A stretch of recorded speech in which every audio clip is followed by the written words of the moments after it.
Você já viu isso? Já tô de olho. Mas vai passar rápido. Ah, tá. É a última aula, tem que caprichar, porque vocês precisam saber um pouco mais sobre isso daqui, sobre o atendimento com relação aos animais peçonhentos, e eu sei que é de grande defasagem aí pelo conhecimento dos enfermeiros. Então, por isso que eu dei uma caprichada aí, mas é só uma questão mesmo de parte escrita, porque vocês sabem que eu sou bem dinâmica na fala. Então, só se atentar no que eu falo aí. Às vezes eu coloco uma linha para mim, é importante para que puxe o meu pensamento para falar de algo mais importante, não que eu vou... Vocês sabem que eu tenho preguiça eterna de ler slide, eu odeio. Alguma dúvida aí com relação à prova, antes que a gente comece?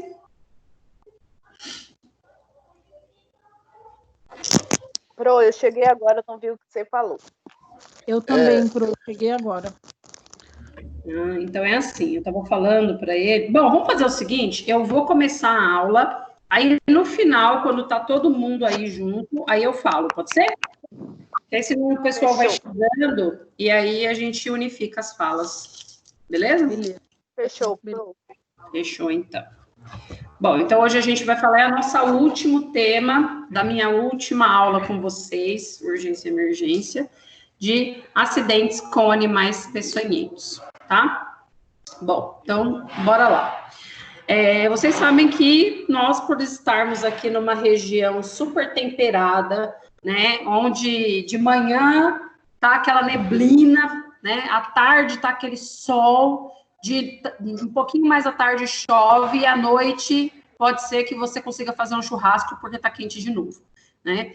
Então, por a gente ter esse clima favorável, né, aqui, além de tudo que a gente planta dá, os animais também gostam dessa fauna, acaba sendo rica aqui, tá? Então, nós temos também uma grande parte de animais peçonhentos vivendo aqui entre a gente.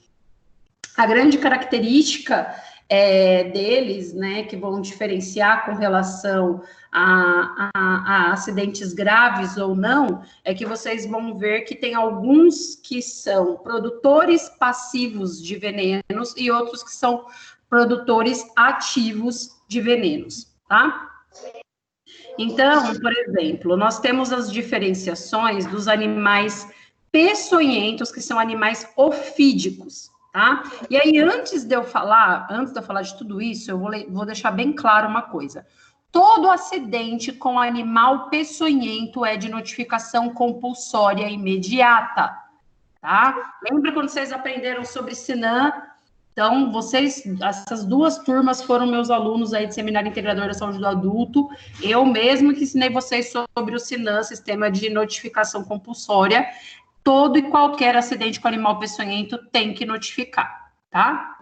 Então, qual que é a diferença entre eles, né? Os acidentes com animais venenosos, eles acabam inoculando o veneno e são considerados peçonhentos aqueles que possuem toxina, tá? Mas aí, eles têm essa diferenciação com relação àqueles que têm essa toxina já presente na sua pele, e aí isso é considerado um ataque passivo, tá? Então, por exemplo, aqueles sapos que têm uma toxina na sua pele, que se você encosta nele, você pode ser contaminado com aquela toxina venenosa. Ou, por exemplo, aqueles animais invertebrados aquáticos, tá? Que eles também possuem isso na sua formação. E os demais peçonhentos que são ativos, né? Eles são os animais ofídicos, então aí como, por exemplo, os oriundos da classe dos botrópicos e da classe dos crotálicos, que são os que mais acontecem, a gente vai ver um pouquinho mais lá na frente, tá? Eles fazem ataque por danos ativos, ou seja... Oi? Não, só isso não. Ai, gente, que curado. Gente, alguém entrou aí e deixou o microfone ligado. Eu tinha certeza que era mais rápido. Coloca o microfone no mudo, por favor. Obrigada. Bom, e aí essas serpentes, então, elas são animais, né, que elas, na verdade, não é que elas atacam, elas se defendem, tá? Vocês não vão ver nenhuma serpente caçando humanos, isso não existe, tá? Na verdade, nós é que estamos adentrando no cenário onde elas vivem, e aí elas acabam atacando por se sentirem ameaçadas, tá? E aí elas têm aí a propagação do seu veneno, tá? A partir dos dentes mesmo que elas possuem, tá? Medidas a serem tomadas de forma geral com relação a animais peçonhentos. Primeira parte, tentar identificar que animal é esse. Eu sei que no momento da urgência, né, no momento que acontece o ataque, pode ser que, primeiro, que você nem perceba o que aconteceu. Porque na maioria desses acidentes, né, você ou está em região de selva, mata, ou você tirou o dia para ir lá recolher o entulho, que já está fazendo aniversário de 5 anos, que você não joga fora, né? Porque, por exemplo, acidentes escorpiônicos, né? Os escorpiões, eles gostam de locais assim, né? De locais que tenham escombros, assim, eles gostam de viver nessas localidades. Então, você tirou o dia para fazer isso, mas não usou nenhuma proteção, você vai ser picado. E muitas vezes você não sabe nem por quê você foi picado. Mas, se você conseguir, é importante identificar um animal, porque é através dessa identificação, né, que você vai poder ser imunizado, né, tomar o soro ou não, ok? Uma coisa que é clássica aí com relação a conhecimentos populares: ninguém vai brincar de vampirinho, tá? Não é para chupar o local da picada. Isso não funciona. Vamos falar uma coisa aí importante. A boca, tá? A boquinha lá das cobras são extremamente contaminadas, tá? Então, a primeira coisa que eu tenho que fazer é lavar com água e sabão. Se você vai lá com a sua boca, que é mais contaminada, possivelmente, do que a boca da cobra, você vai contaminar ainda mais o local. Então, não adianta você querer ficar brincando de vampirinho, porque não vai adiantar. Esse veneno, ele vai ser instilado aí pela corrente sanguínea, pela corrente sistêmica, e o fato de você tentar fazer uma sangria não vai adiantar, tá? Só faz sangria aí em cavalo, para que vocês conheçam, né, como é que a gente produz, né, os soros aí lá no Instituto Butantan, no Instituto Vital, lá no Rio de Janeiro, como é que se produz esses soros aí contra os acidentes de animais peçonhentos, né? Então, eles vão lá, produzem esse acidente de forma realmente proposital em cavalos, tá? E aí, depois de feita essa picada aí no cavalo, eles vão lá e fazem uma sangria no cavalo, tá? Escolinha que entrou por último, coloque o microfone no mudo, por gentileza.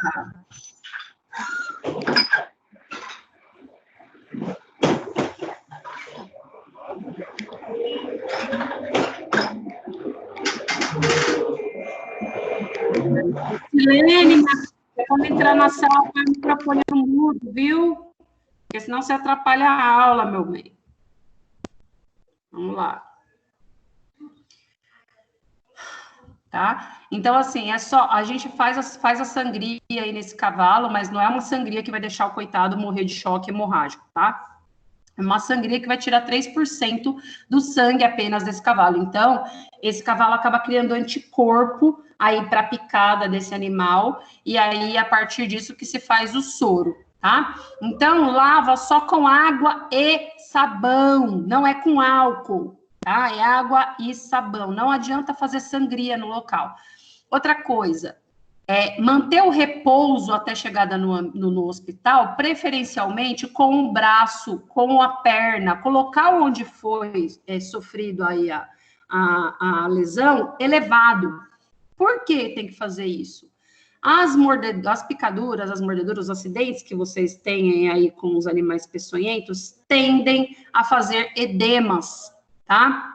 e pode até ocorrer uma síndrome compartimental. Lá na frente eu falo para vocês um pouco sobre essa síndrome compartimental quando chegar a hora, tá?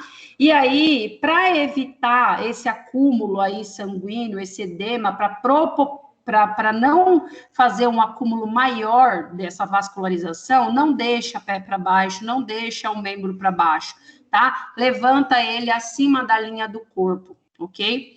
Outra coisa, em hipótese alguma, realizar torniquete. Isso também era uma prática lá, né, do tempo da nossa avó, né? Então, foi picado por cobra, vai lá, amarra um pano, pega um galho e torce. Isso era um torniquete de antigamente. Acontece que essas toxinas, né, advindas dos animais peçonhentos, o que ela vai acontecer naquela região que você fez o torniquete? Ela vai começar a agir de forma muito mais rápida e potencialmente pode necrosar aquela região, tá? Então, se você deixar aquele local garroteado, você tem grandes chances da pessoa perder o membro, tá? Então, nada de torniquete. Tá? E aí, levar essa pessoa aí para o atendimento médico o mais rápido possível, tá? Caso você não saiba identificar principalmente o animal, se você sabe se ele é um animal de peçonha ou não, tá? Vamos falar aqui primeiro das nossas amigas jararacas, tá? Elas são aí responsáveis por cerca de 80% dos acidentes peçonhentos no Brasil, tá? Então, são os acidentes que a gente chama de botrópicos, tá? Porque é a classe da onde vem as jararacas, tá? São as botrópicas. E aí, como que eu reconheço ela, professora? É difícil, né? Não sei, não conheço. Bom, geralmente ela tem esse rostinho mais triangulado aqui. Ela tem uma fosseta lacrimal. Tá vendo esse furinho aqui, ó? Para que ela tem esse furinho? Para sentir os cheiros, tá? E, geralmente, tá? As cobras que são de peçonha, tá? Isso é meio que via de regra. Elas têm o rosto triangular. Se ela tiver o rostinho redondo, ela não é de peçonha, tá? Então, elas têm rostinho triangular. Elas têm dentinhos aqui na frente. Eu tô falando inho, como se fosse fofo uma cobra, né? Mas elas têm dentes aqui na frente. Às vezes, esses dentes são um pouco mais afastados, tá? Mas elas têm. Cobras que não têm dentes não são peçonhentas, ok? E elas podem ter, no caso, por exemplo, da cascavel, elas têm aquele chocalho na sua cauda. Ou no caso das micrurubes, né, que eu até enrosco para falar o nome da classe dessas cobras, que é a classe da coral verdadeira, tá? A coral verdadeira, ela não tem o rosto triangular.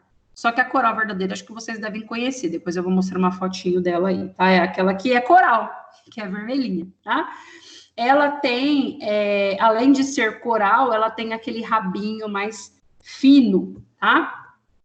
Bom, os acidentes por botrópicos aí, pela jararaca aí, é o que tem mais presente aí no nosso Brasil, tá? É o mais recorrente, tá? Ela muda de nome aí dependendo do local aí do nosso Brasil, tá? Então, às vezes é chamada de jararacuçu, jararaca de rabo branco, mas eu conheço por jararaca, tá? Então, vocês viram que ela tem essa fosseta loreal e ela tem o rosto triangulado, tá?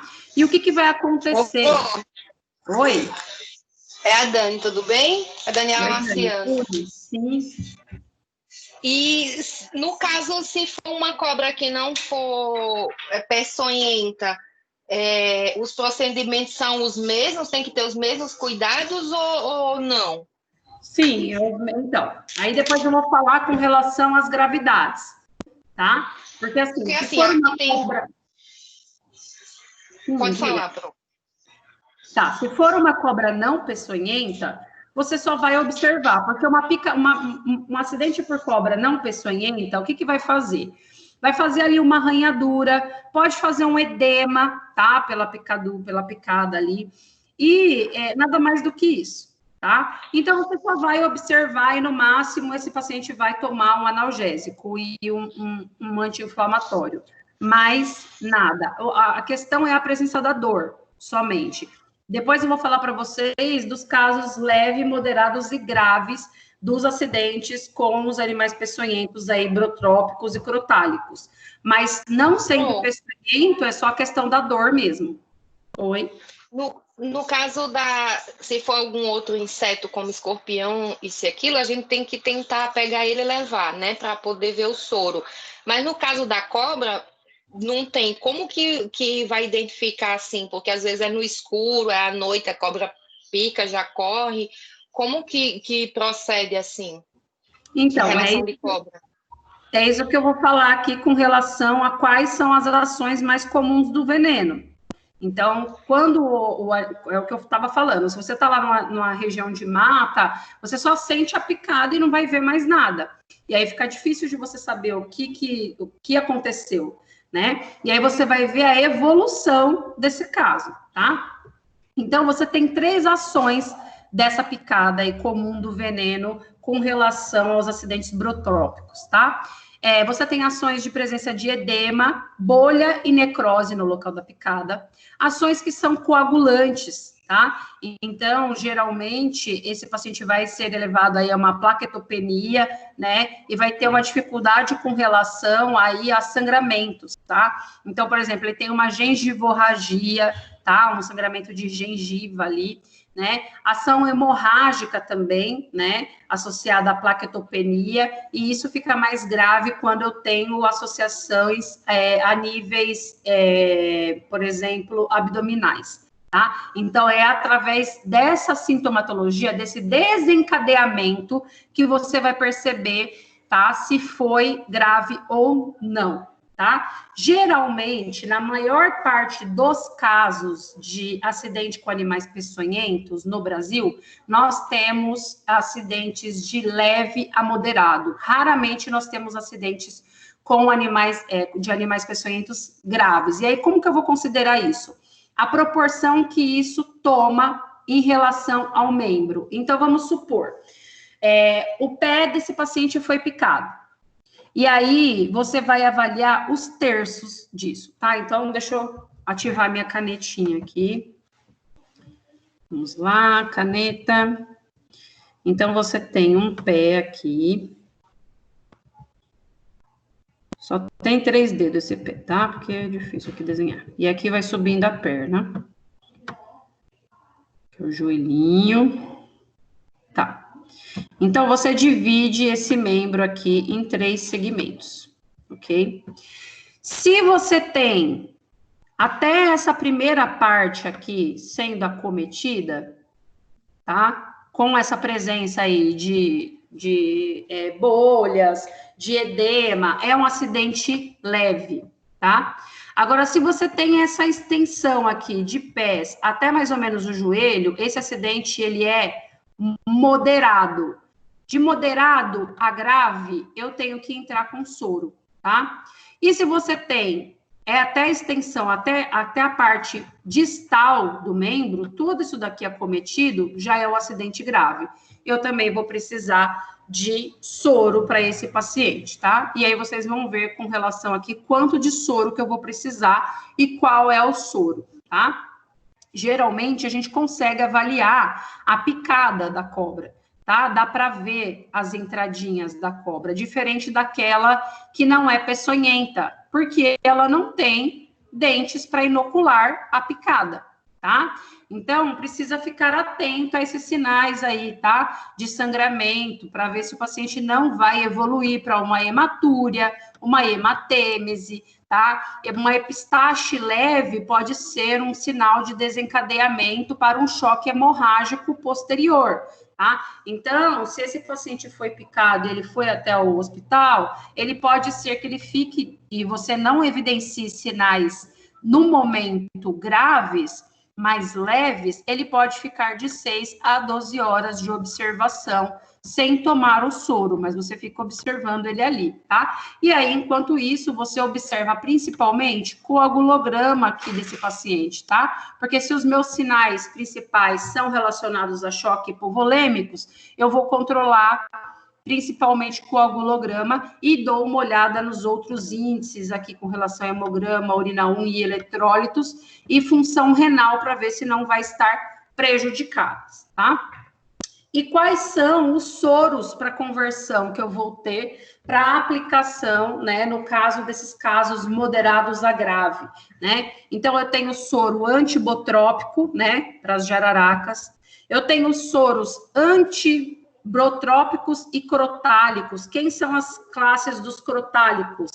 As cascavéis, tá? Cascavel representa uma porcentagem de apenas uns 7% dos acidentes que a gente tem com relação a animais peçonhentos, tá? Porém, ela também faz um acidente de leve a moderado a grave também.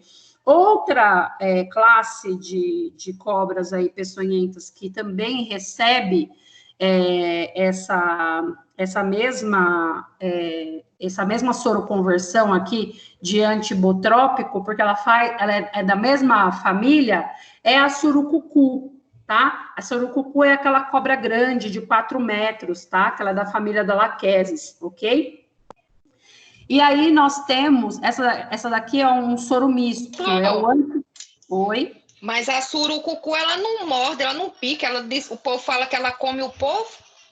Não, a surucucu, ela é uma peçonhenta, tá? Quem não é peçonhenta, que ela mata por esmagadura, é a jiboia e a sucuri. Elas não são peçonhentas, tá? Então, é diferente da surucucu. O quê?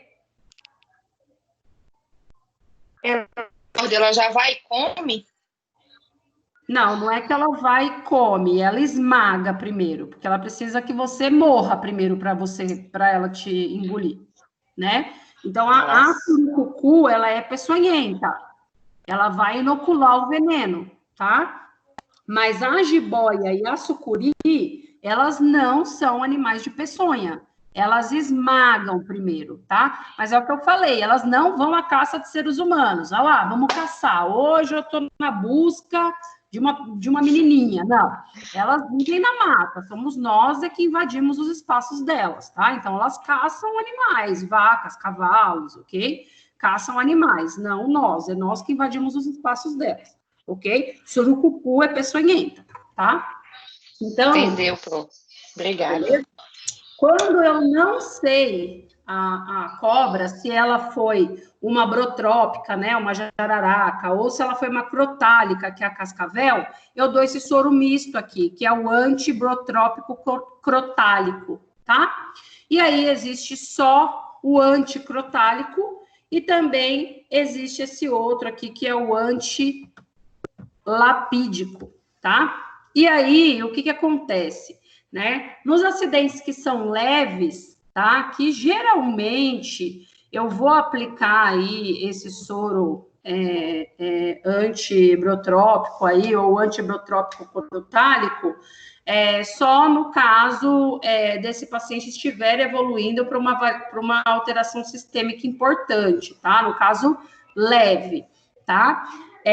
De 2 a 4 ampolas. Esses soros, eles são feitos endovenosos e eles são diluídos, ok? Então, a diluição aí é de 1 para 2. Nos acidentes moderados, de 4 a 8 ampolas. Nos acidentes graves, 12 ampolas também, todas endovenosas. É importante também que se faça uma profilaxia para o tétano. Por quê?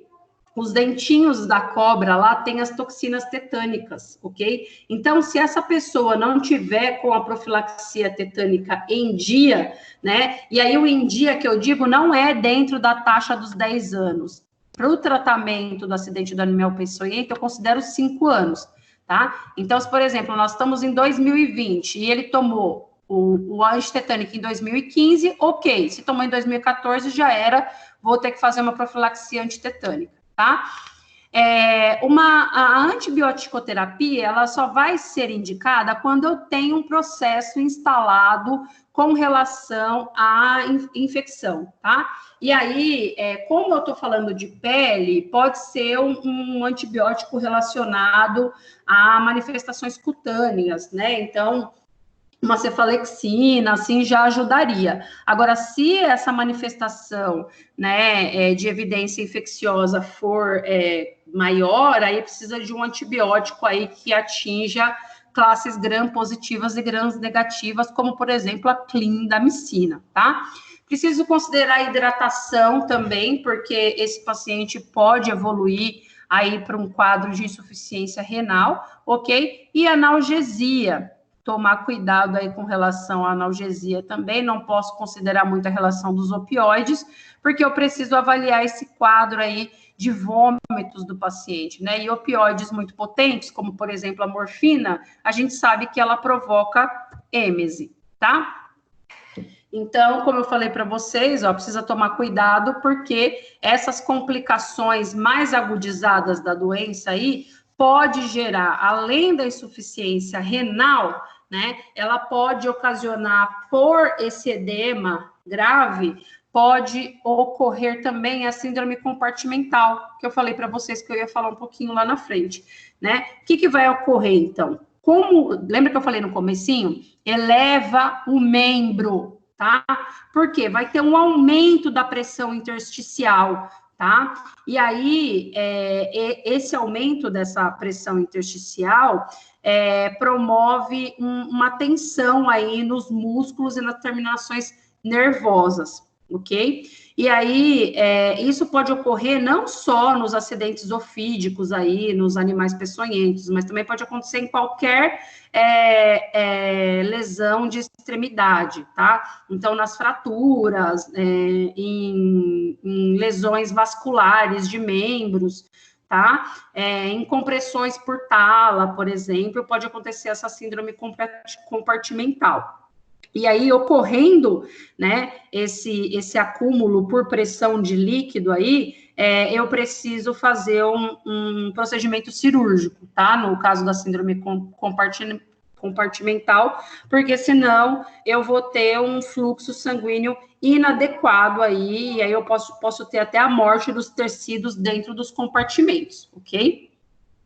Bom, o animal crotálico, então, a cascavel, aquela que tem o chocalhozinho na ponta, tá? Tá vendo? Ela também tem fosseta lacrimal aqui, ó.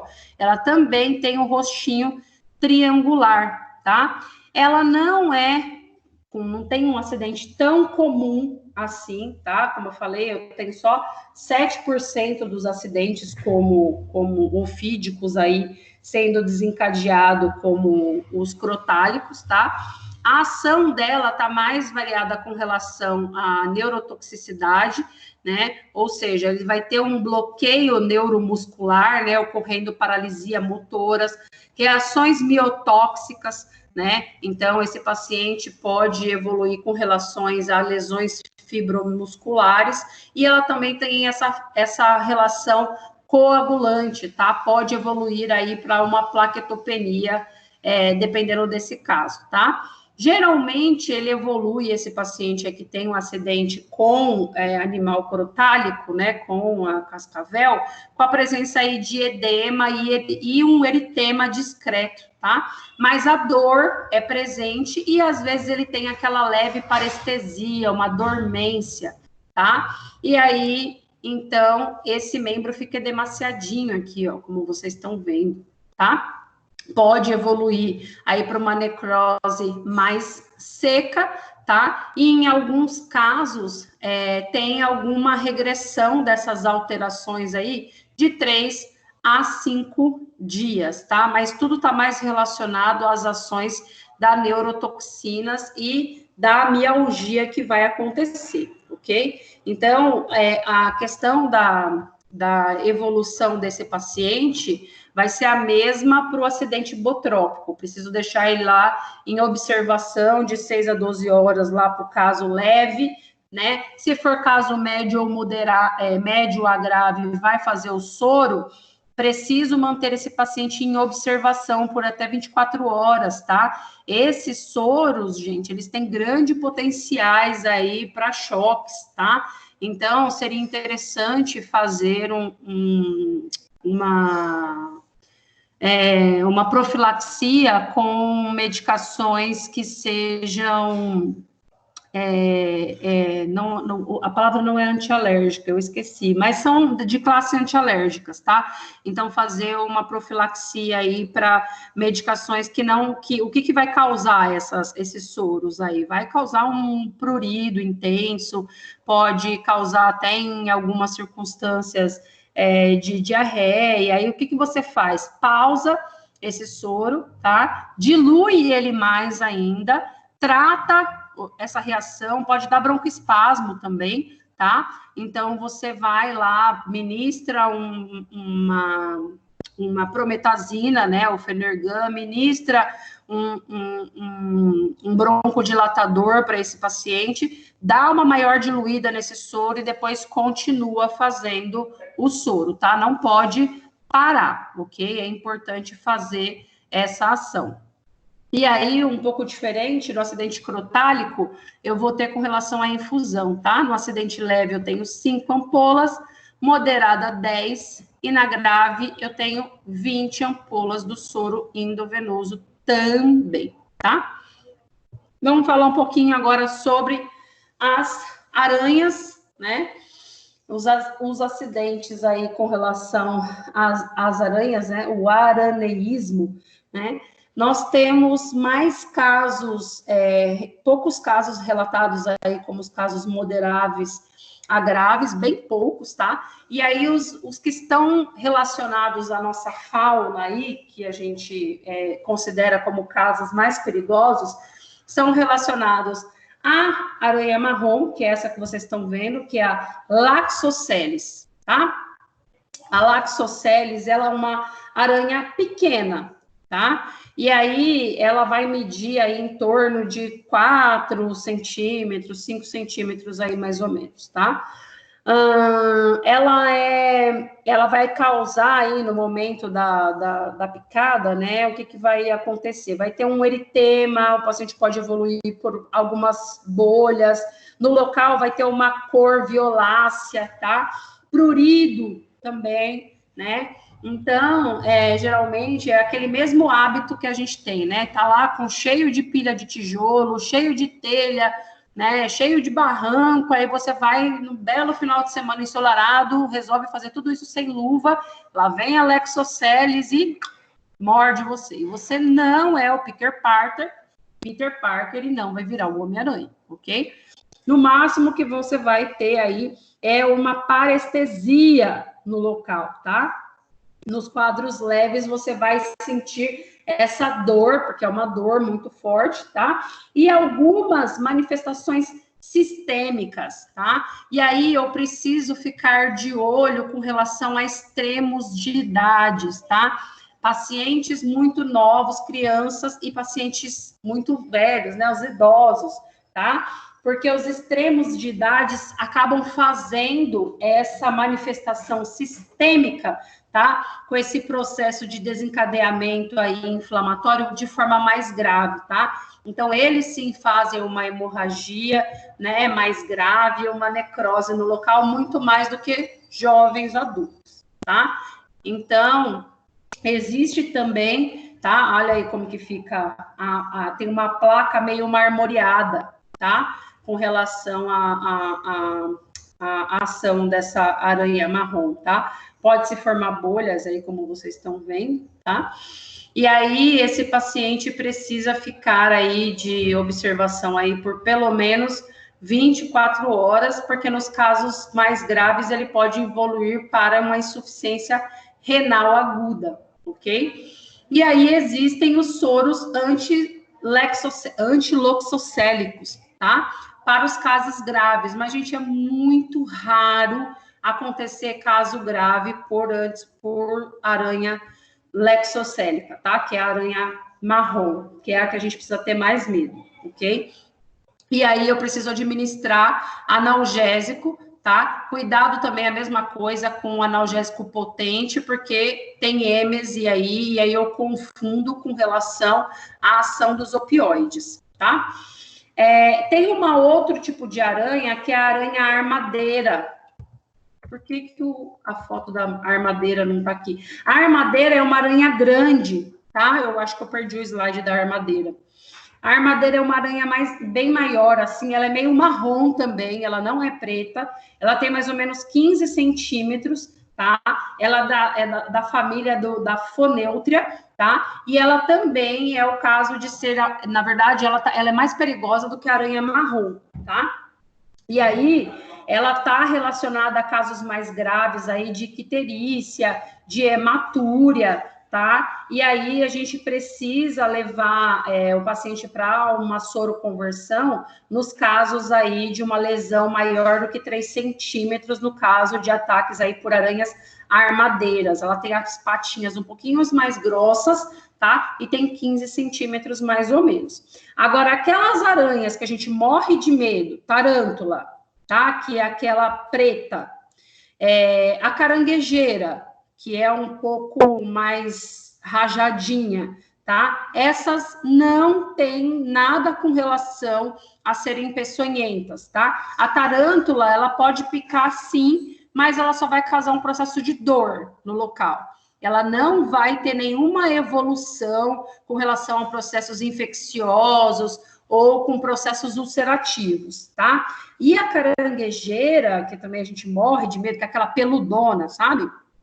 Ela também não vai causar, ela nem morde a caranguejeira, tá? Nem pica. Ela vai causar um processo de irritação cutâneo pelos pelinhos que ela tem, tá? Então, gente, tamanho não é documento, cara feia também não, tá? Tomem cuidado mais com essa que eu falei, que é a armadeira. Procurem aí no celular de vocês, porque eu perdi o slide da armadeira. E essa que eu mostrei primeiro para vocês, que é a aranha marrom. Beleza? Todo mundo vivo aí? Professora do céu, essa aranha é gigantesca. Viram aí? Você é doido? Professora, e sobre a viúva negra? A viúva negra, ela também tem veneno. Ela é bem perigosa também. Sim. Não, a viúva negra não. Na verdade, a viúva negra ela não é de peçonha. As peçonhentas são as foneutrias e as lexoceles. Eu também ouvi falar que a aranha marrom, ela é, tipo, tranquilinha. Ela só se você mexer nela. E a armadeira, ela é muito agressiva. Tipo, ela te vê, ela quer pular na sua cara. Não, fica aí brincando com a aranha. Gente, é que assim, na verdade, esses animais de peçonhas, eles não saem à caça da gente. Imagina que você tá vendo um gigante na sua frente. É a mesma coisa, tá? Eles não saem à nossa caça. Nós é que estamos invadindo o lugar deles. E aí eles vêm atacar mesmo, né? Você vai enfiar a mão na casa deles, você tá lá tirando, né? As telhas que faz 5 anos que você deixou lá, prometeu para sua mulher, prometeu que ia arrancar, prometeu que ia dar embora, mas tem lá 5 anos que o negócio tá lá parado. É a casa dela, né? Ela vai te atacar mesmo. Não é que ela tava de boa lá e resolveu te atacar nesse dia. Foi você que foi mexer com ela. Ô, Pro. Oi. Pro. E se você for picado pela sogra, ainda tem que levar ela para o pronto-socorro? Se é o quê, menina? Se você for picado pela sogra, ainda tem que levar ela para o pronto-socorro junto? Depende da sua sogra, porque minha sogra é um amor comigo. Que nora que você é para sua sogra? Essa é a pergunta. Hein? Ótimo. Sei. Uhum. Não venha com essa, não. Minha sogra faz cuscuz para mim, minha filha. Isso é amor. Vai lá e manda potinho para mim, tá bom? Preciso de uma sogra dessa, hein? Minha filha, não é qualquer um, não. Eu mando pote vazio para ela de uma coisa que ela me manda, ela manda com cheio de bolo. Também queria uma dessa, viu? Então, tem que ver que tipo de nora você é, né? Então, que nora que você Ótima. é? Professora, não vem com algumas coisinhas a mais esse cuscuz, não? Pô, tenha cuidado nesse cuscuz, viu? Ah, vocês deixam de inveja, seus orgulhos. Não deu para perder a piada. Bom, vamos falar agora sobre os acidentes escorpiônicos, tá? Os escorpiões que a gente tem mais frequência aí com relação às peçonhas são esses bonitões aí, os escorpiões amarelos, tá? E os escorpiões marrons, tá? Esses que nós temos mais relações aí com os acidentes, né? E aí, quais são as relações que nós temos com os acidentes mais graves, né? Com relação aos escorpiões. Eles também adoram, viu, gente? Um entulho, umas pedras jogadas, né? Umas telhas, tá? Eles também adoram comer baratas, grilos, insetos, ou seja, aqueles ambientes que não são limpos de formas regulares, ok? E aí, nós temos alguns efeitos com relação a efeitos adrenérgicos aí com relação à ação do venenos escorpiônicos, tá? Como ele vai atingir o estado neurológico, aí fazendo efeitos simpáticos e parasimpáticos, né? Em algumas circunstâncias nós temos esses casos aí de parestesia no local, mas sempre são sinais leves a moderados também, tá? Nos casos graves de acidentes escorpiônicos, nós temos aí a relação de êmese intensa, ou seja, vários e várias sinais aí de pacientes que vomitam muito, tá? Temos também uma sudorese intensa, tá? E também temos um risco para edema agudo de pulmão. Esse daí é os eritemas que se formam a partir das picadas de escorpião, tá? Então, se esse paciente tiver aí com essa tríade aí, né, de uma êmese intensa, né, porque o que acontece? Você tá lá no seu sítio de final de semana, aí a criança saiu para brincar, de repente, uma coisa interessante sobre picada de escorpião, sobre acidente escorpiônico. A criança saiu lá para brincar e, de repente, a criança volta reclamando de uma dor. Porque, assim, gente, a picada do escorpião não dá para ver. Não dá. É diferente da aranha, é diferente da cobra. O do escorpião é quase imperceptível. Você só vê o edema no local, mas você não vê a picada. Essa criança começa a voltar estranha, começa a vomitar muito, começa a ter aquela sudorese, tá? E tem uma relação estranha com relação ao acidente escorpiônico, porque ele tem essa relação neurotóxica do sistema simpático e parasimpático, ele provoca um aumento da glicemia. Você vai ver a glicose da criança está 370. É acidente escorpiônico, tá? Dá uma olhada lá, faz um exame físico bem feito, tá? E aí, o que vai fazer? Analgésico, antihistamínico, tá? E existe o soro aí anti-elapídico, tá? Que pode ser aplicado também nessas condições. Então, sempre avaliar, né? E proporcionar nessa avaliação primária aí, e na secundária, a instilação aí de uma oferta de O2, se for necessário, e fazer uma reposição volêmica, né, porque falando que essa criança ou esse adulto pode evoluir para uma sudorese ou uma êmese intensa, precisa tomar cuidado para uma avaliação secundária para esse paciente não evoluir para um edema agudo de pulmão, tá? Cuidado também com relação a encharcar esse paciente, tá? Bom, esse daqui tudo eu já falei. Uma coisa interessante para eu falar para vocês também com relação a, eu esqueci de falar no início aqui dos acidentes com cobras, é que esses acidentes costumam acontecer mais durante o período de chuvas, tá? Então, e calor. Então, por eles serem uns animais de sangue frio, né? Eles precisam fazer a reprodução nesse período de calor, né? Então, eles aproveitam esse período de chuva e calor entre novembro, né, até março, e é o momento que eles mais saem aí das suas tocas e atacam, né, ou estão mais expostos. Então, cuidado com esse período aí. Beleza? Dúvidas? Não, só da prova, né? Que você falou que ia falar. Vamos falar da prova agora. Bom, a prova vai estar composta de 15 questões, Todas as minhas, tá? Tirando a que for DIB, que a DIB já deve estar no portal para vocês. Eu acho que deve ter 10 questões, não sei, mas via de regra as DIB sempre foram 10, tá? As minhas, eu vou ter que mudar as datas de todas, porque essas provas precisam estar com as notas postadas até o dia 19, portanto, dia 19, que seria a prova de vocês de seminário integrador, não vai poder ser dia 19, porque vocês teriam 48 horas para fazer, vocês ficam sem nota lançada no portal, e se alguém tiver que ficar de exame, não ficaria. Eu espero que ninguém fique de verdade.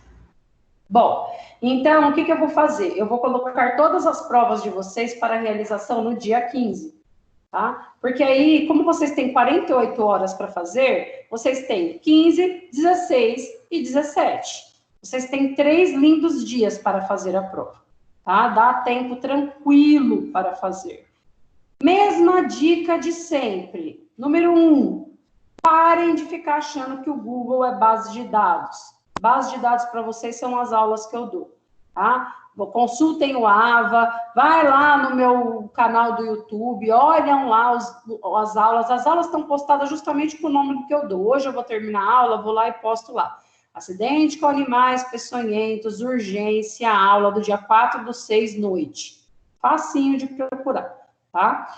E aí, bom, 48 horas, a partir do horário que abriu o link, vocês podem ter 48 horas para fazer, tá? Não fica preocupado com essa questão de ter menos tempo com relação à prova da DIB, tá? Só atentem-se, todas as provas abrirão no dia 15. Por favor, avisem os colegas de vocês, porque eu sei que tem gente que não acessa o AVA, né? E também, não sei, é contra os grupos e vai acabar ficar sem a informação. Ok? Ok, Pro. Ok. Professora, as vespas não entram nessas coisas, né? Nesses animais, né? Aí o quê? Vespas. Vespa, abelha, não entra nesses quesitos, né? De animal. Não, porque eles não causam acidentes graves, né? Os acidentes deles são só leves, a não ser que você tenha, no caso de abelha, tenha um choque anafilático. Ah, tá, entendi. Tá bom. Obrigado. Imagina. Tchau, boa noite, pessoal. Boa noite. Alguma dúvida, gente? Não, Pro. Não? Tranquilo. Gostaria de dizer que foi uma grande satisfação ficar com todos vocês durante todo esse período. Amanhã, na verdade, assim, eu não teria que, as aulas, na verdade, se encerrariam ontem, só que é de grande importância que eu passasse esse conteúdo para vocês de animais peçonhentos de urgência. Então, amanhã não vai ter a aula de seminário integrador, tá? Só um possível plantão de dúvidas para quem tiver. Eu vou encerrar por hoje, tá bom? Ok. Porque aí vocês conseguem fazer aí a prova da DIB tranquilamente, ok? Ótimo. Ok, obrigado. Oi. Não esqueçam dos trabalhos, hein, gente? Quem ainda não entregou, se está no tempo ainda, aproveitem. Beijos, queridos meus. Grande satisfação e até em breve. Um beijo, Dani. Tchau, Pro. Boa noite. Obrigada por tudo. Boa noite. Obrigada a vocês.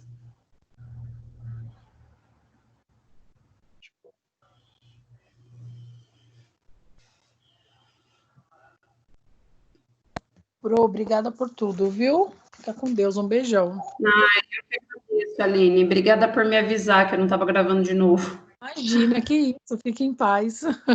Vamos sentir saudade. Tomara que o próximo semestre a senhora consiga pegar alguma aula nossa. Obrigada. Tomara mesmo. Eu gosto muito da turma de vocês.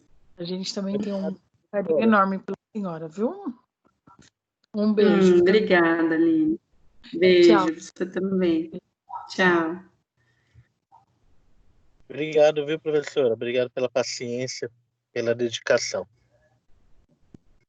Obrigada a você, José Ricardo. Obrigada, viu, por estar aí disponível, fazendo sacrifícios aí para assistir a aula. Tá complicado, mas a gente vai tentando. A gente dá um jeito. Beijo, tenha uma ótima noite. Obrigada para você também.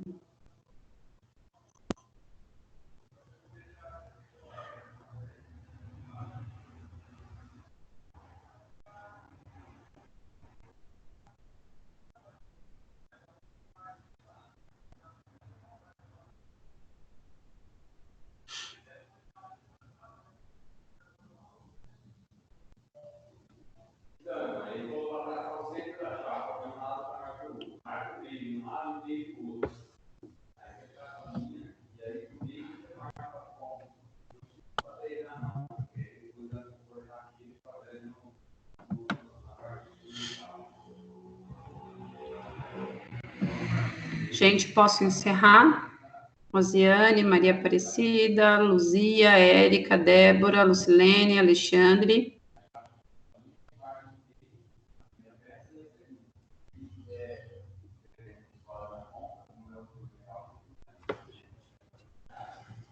Pro.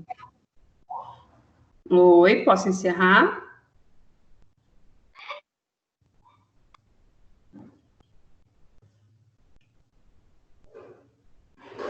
Oi. Pode.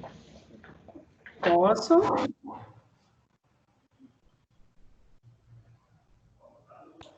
Pode sim. Tá bom, então. Obrigado. Nada.